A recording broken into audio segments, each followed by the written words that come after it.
Viewers out there, मैं हूँ वाइसी और आ गई हूँ आपकी मदद करने हर बार की तरह। आज मैं करूँगी लव रीडिंग। तो लव रीडिंग मैं बहुत कम करती हूँ लॉन्ग फॉर्म वीडियोस में। ज़्यादातर लव रीडिंग्स या करंट फीलिंग्स ये सब रीडिंग्स मैं करती हूँ अपने शॉर्ट्स में। तो अगर आप ऐसी वीडियोज़ में इंटरेस्टेड हैं तो आप मेरी शॉर्ट्स चेक कर सकते हैं। अदरवाइज़ आज मुझे लगा कि चलो मेरे को लॉन्ग फॉर्म वीडियो बनानी चाहिए आपकी लव रीडिंग में भी, तो हम लोग आज वही चेक करेंगे। ऑलराइट गाइज, ये रीडिंग टाइमलेस है, यानी जब भी आप इस रीडिंग तक पहुँचे आप ये रीडिंग देख सकते हैं। ऑल्सो ये रीडिंग जो लोग सिंगल हैं उनके लिए भी है और जो लोग अभी रिलेशनशिप में हैं उनके लिए भी हैं। दोनों ही लोग इसको देख सकते हैं, चाहे आप मेल हैं या फीमेल हैं, आप इसको देख सकते हैं। ठीक है, अभी मुझसे कनेक्ट करने के लिए प्लीज़ चैंट कीजिए लम वम रम यम हम। Thank you so much, thank you so much for connecting.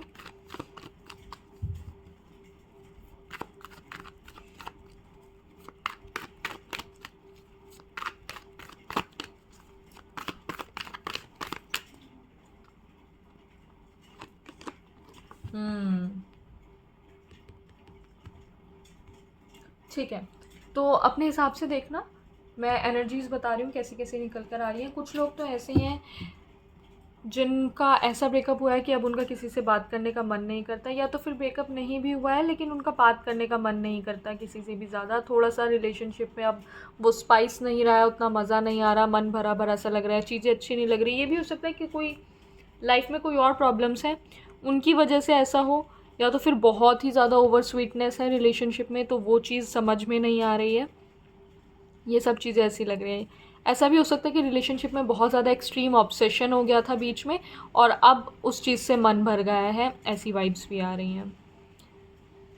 और जो लोग सिंगल हैं वो तो अपने बैड एस एटीट्यूड में है कि कोई कुछ भी करता रहे, आई डू नॉट केयर, मैं तो अब किसी के साथ भी रिलेशनशिप में आऊँगा नहीं या आऊँगी नहीं, बिकॉज़ ये सब चीज़ें प्यार जैसी तो कोई चीज़ ही नहीं होती है। ऐसी ऐसी भी किसी की सोच है, या होती भी है, बट अभी ये मेरा टाइम ठीक नहीं है, अभी तो मैं इन सब चीज़ों के लिए फ्री नहीं हूँ। ये सारी वाइब्स मुझे आ रही हैं। तो अगर ये एनर्जी आपसे कनेक्ट कर रही है आप आगे भी ये रीडिंग देख सकते हैं।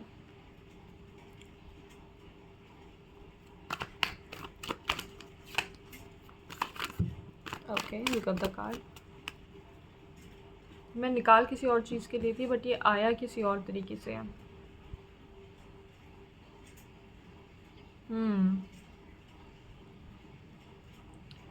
तो अब यहाँ काफ़ी तरीके के लोग हैं और ये मैं सिंगल एंड रिलेशनशिप दोनों के लिए ही कर रही हूँ। तो मैं बता देती हूँ कि कुछ लोग तो ऐसे थे जो खुद पहले बहुत ज़्यादा फ्लर्टेशियस एनर्जी में रहते थे, ठीक है, बहुत ज़्यादा फ्लर्टी एनर्जी में रहते थे, बहुत ज़्यादा पैशनेट रहते थे, उनको कमिटमेंट फोबिक थे, ऐसा भी बोल सकते हैं। लेकिन अब उनकी लाइफ में हो सकता है कि कोई ऐसा इंसान आया, उन्होंने उसको उसी तरह ट्रीट किया कि ये तो मेरा मैं तो किसी के साथ भी अटैच नहीं होता हूँ या नहीं होती हूँ और मैं वैसे ही फ्लर्ट करके अपने इन्जॉय करके और मैं आगे बढ़ जाऊँगा या बढ़ जाऊँगी जैसे हमेशा करती हूँ या करता हूँ। लेकिन ऐसा हुआ नहीं, इस बार बातें पलट गई, इस बार बातें थोड़ी सी चेंज हो गई। एंड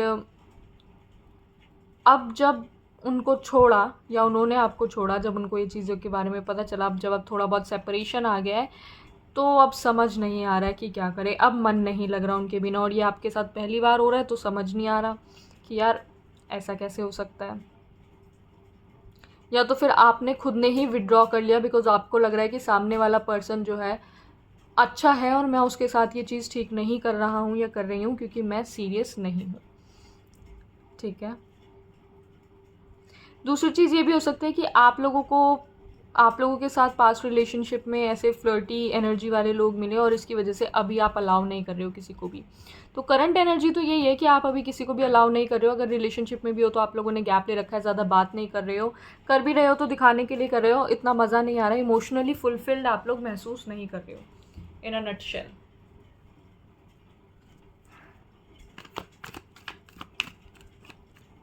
इसको हम यहाँ रख देते हैं।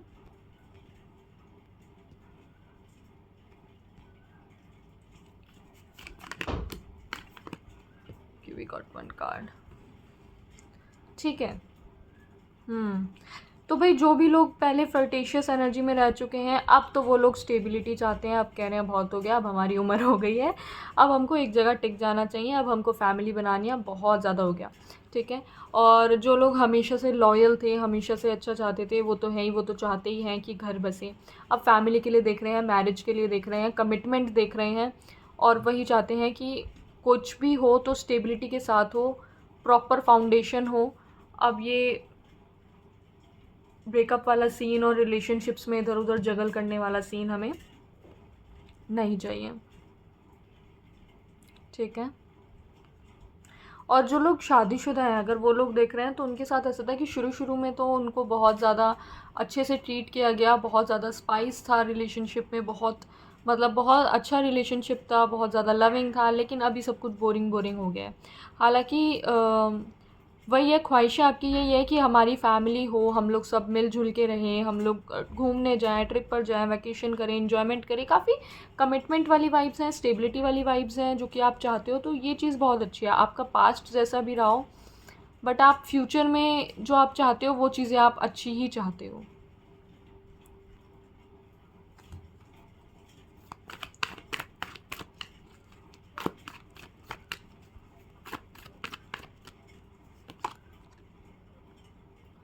ओके, ठीक है। नाउ आई नो ये रीडिंग किसके लिए आ रही है। आई नो अ पर्सन जिससे ये रीडिंग मैच हो रही है। एक और कार्ड निकालते हैं।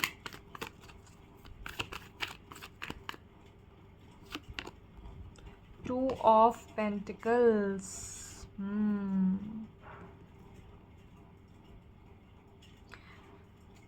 ठीक है, तो प्रॉब्लम क्या है रिलेशनशिप में, वो ये है कि बहुत ज़्यादा पास्ट में चले जाते हो। जो चीज़ें पास्ट में ठीक नहीं हुई हैं, या जो चीज़ें अभी भी करंटली जो चीज़ें ठीक नहीं हैं, उन चीज़ों पे जा रहे हो। मतलब आप खामियां ज़्यादा देख रहे हो, और प्रॉब्लम्स इतनी है नहीं जितना आप उनको बड़ा बना रहे हो।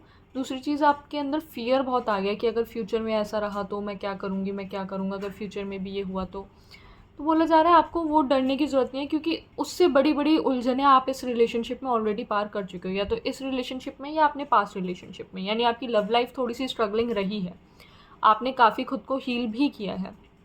तो आपको बोलना है कि आप काफ़ी बड़े बड़े चैलेंजेस ऑलरेडी पार कर चुके हो, और मुझे आप वो पार करके आगे आते हुए दिखे हो। तो जब भी आप हीलिंग एंड ऑल करते हो ना, तो एक पॉइंट ऐसा आता है स्टैग्नेशन वाला, क्योंकि आपको थोड़ा रेस्ट एंड रिजुविनेशन की ज़रूरत होती है। इसलिए थोड़ा सा स्टैग्नेशन का पॉइंट आता है, जहाँ हमें लगता है अरे कुछ भी नहीं हो रहा, बट ऐसा नहीं है, कुछ भी नहीं हो रहा। बिहाइंड द सीन्स चीज़ें चल रही होती हैं, वो बस आपको एक रेस्ट दिया जाता है कि ठीक है, थोड़ी देर, थोड़ा टाइम तुम रेस्ट कर लो, अभी हाथ पाँव मत मारो, फिर यूनिवर्स कहता है फिर मैं तुम्हें सारे रिवॉर्ड्स दूंगा। तो आप जो है वो चीज़ें क्लियर कर चुके हो अपनी लव लाइफ में, वो प्रॉब्लम्स, वो चैलेंजेस आप हील कर चुके हो।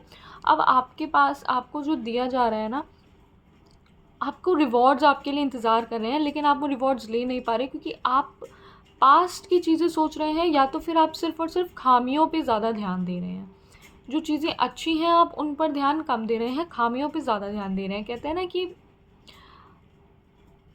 जब किसी से रिश्ता बनाओ तो आंखें खोल कर बनाओ, मतलब बिल्कुल ध्यान से, बिल्कुल देखो कि किस इंसान से आप रिश्ता बनाने जा रहे हो, बिल्कुल आंखें खोल के, बिल्कुल ध्यान से अवेयर होकर। और जब उनके साथ रिश्ते में आ जाओ तो आप अपनी आधी आंखें बंद कर लो। आधी आंखें बंद कर लो मतलब कि अब आपको उनकी कमियों को, काफ़ी चीज़ों को इग्नोर करना पड़ेगा, क्योंकि आपको एडजस्ट करना पड़ेगा, ठीक है। तो वो वाली चीज़ है यहाँ पे, जो ओनली प्रॉब्लम है, जो चीज़ें अच्छी हैं आप उनको अप्रिशिएट नहीं कर रहे, बट जो चीज़ें ख़राब है आप उनको बार बार बोल रहे हो, जिसकी वजह से लॉ ऑफ अट्रैक्शन लगे वही चीज़ें बार बार अट्रैक्ट हो रही हैं, और आप सेम साइकिल में चल रहे हो, ठीक है। आप सेम साइकिल में वहीं घूमे जा रहे हो। यहाँ देखो इन्फिनिटी का साइन है, वो सेम चीज़ बार बार आ रही है। आपके लिए गाइडेंस है कि देखो, हर दिन एक जैसा नहीं होता। दो जने हैं, दोनों जनों के अलग अलग इमोशंस हैं, ठीक है। अलग अलग इमोशंस हैं, दोनों की लाइफ सिचुएशन भी अलग अलग है, जिनके साथ वो रोज़ रोज़ मिलते हैं वो लोग भी अलग अलग हैं, दोनों का काम भी अलग अलग है, दोनों के कर्मांश भी अलग अलग है, और पीछे आप लोग कितने जन्म ना जाने बिता कर आए हैं। तो उस वजह से आप दोनों कभी सेम पेज पर नहीं हो सकते हो। हमेशा हो सकता है एक का मूड अच्छा हो, एक का मूड अच्छा ना हो, एक फेयरफुल महसूस कर रहा हो बट एक बहुत ऑप्टिमिस्टिक हो, ऐसी चीज़ें हो सकती हैं। उसी तरीके से हर दिन सेम नहीं होता।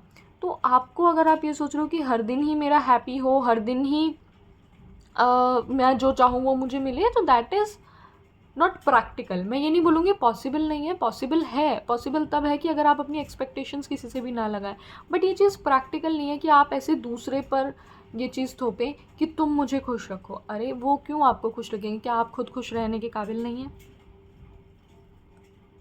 आप खुद खुश क्यों नहीं रह सकते? अगर आप खुद को इतनी वैल्यू नहीं करते कि मैं खुद को खुश रख सकूं, तो आप दूसरे से कैसे एक्सपेक्ट कर रहे हैं कि वो इतनी वैल्यू आपकी करें कि वो आपको खुश रखे? जब आप खुद की ही वैल्यू नहीं करते, तो दूसरा क्यों आपकी कोई वैल्यू करेगा? बस यहाँ पर यही प्रॉब्लम है, और तो मुझे कोई प्रॉब्लम दिख नहीं रही है। थोड़े से हैंड रिटन मैसेजेस आपके लिए निकालती हूँ, देखते हैं क्या निकल कर आता है।